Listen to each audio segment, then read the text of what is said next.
Thousands of years ago, in the land of Canaan, there lived a young man named Joseph.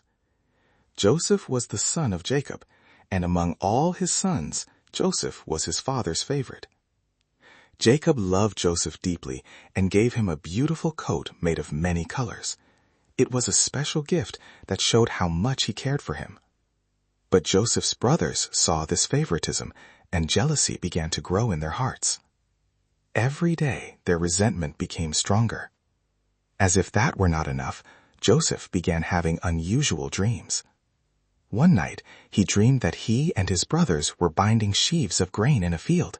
Suddenly, his sheaf stood upright, while the sheaves of his brothers bowed down before it.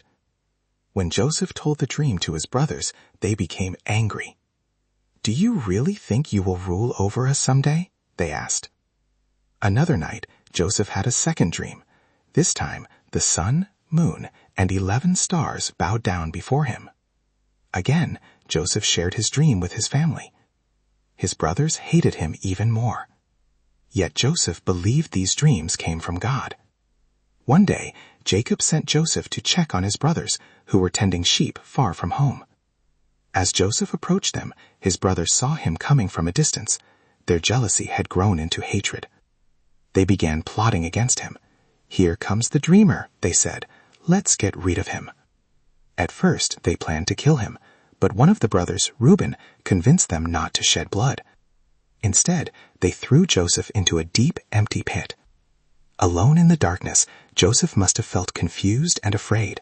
He had done nothing wrong, yet he was being treated like an enemy. Soon, a caravan of traders traveling to Egypt passed by. Joseph's brothers decided to sell him as a slave. For 20 pieces of silver, they handed him over to strangers. Then they took Joseph's colorful coat, stained it with animal blood, and showed it to their father. Jacob was heartbroken. He believed his beloved son was dead. Meanwhile, Joseph was carried far away to Egypt. Everything familiar was gone: his home, his family, his freedom. Yet Joseph did not abandon his faith in God. In Egypt, Joseph was purchased by a man named Potiphar, an officer of Pharaoh. Although Joseph was a slave, God was with him. Joseph worked faithfully and honestly. He performed every task with excellence. Soon, Potiphar noticed that everything Joseph touched seemed to prosper. Because of this, Potiphar placed Joseph in charge of his entire household. For a time, life seemed to improve. But another challenge was waiting. Potiphar's wife falsely accused Joseph of a crime he did not commit. Joseph had remained faithful and honorable, yet he was punished for something he never did. Potiphar became angry and threw Joseph into prison. Once again, Joseph lost everything. Many people would have become bitter. Many would have blamed God. But Joseph continued to trust him. Even inside prison, Joseph remained faithful. He served others. He worked hard. He maintained his integrity. And once again, God blessed him. The prison warden eventually placed Joseph in charge of the other prisoners. One day, 2 servants of Pharaoh were imprisoned. Both men had troubling dreams. Joseph listened carefully and explained their meanings. Exactly as Joseph predicted, the dreams came true. One servant was restored to Pharaoh's service. Before leaving, Joseph asked him to remember him. But the servant forgot. For 2 more years, Joseph remained in prison, waiting, trusting, believing. Then, one night, Pharaoh himself had disturbing dreams. No one in Egypt could explain them. Suddenly, the servant remembered Joseph. He told Pharaoh about the Hebrew prisoner who could interpret dreams. Joseph was quickly brought before the king. Standing before the most powerful ruler in Egypt, Joseph remained humble. Pharaoh described his dreams. In one dream, 7 healthy cows were eaten by 7 thin cows. In another, 7 healthy ears of grain were consumed by 7 withered ears. Joseph explained that God was revealing the future. Egypt would experience 7 years of great abundance. After that would come 7 years of severe famine. Joseph advised Pharaoh to store grain during the good years to prepare for the difficult years ahead. Pharaoh recognized God's wisdom in Joseph. Immediately he appointed Joseph as governor over Egypt. The prisoner became a ruler. The slave became a leader. The forgotten man became second only to Pharaoh himself. For 7 years, Joseph oversaw the collection and storage of grain. Then the famine arrived exactly as God had revealed.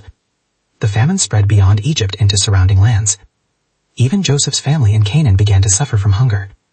Desperate for food, Joseph's brothers traveled to Egypt. They stood before the governor, not realizing it was Joseph. And just as Joseph had dreamed many years earlier, his brothers bowed before him. The dreams God had given him were finally coming true. Joseph could have taken revenge. He could have punished those who betrayed him. Instead, he chose forgiveness. Eventually, Joseph revealed his identity. His brothers were terrified. But Joseph spoke words that remain powerful to this day. "You intended to harm me, but God intended it for good." Joseph understood something remarkable. Every hardship, every betrayal, every painful moment, God had been working through it all. The pit led to Egypt. The slavery led to opportunity. The prison led to the palace. What others meant for evil, God used for good. Joseph reunited with his father and family. The family was saved. The nation was preserved.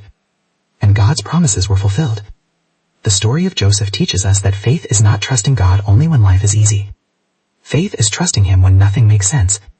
Faith is believing that God is working even when we cannot see it. Joseph faced betrayal, slavery, false accusations, prison, and years of waiting. Yet he never gave up on God.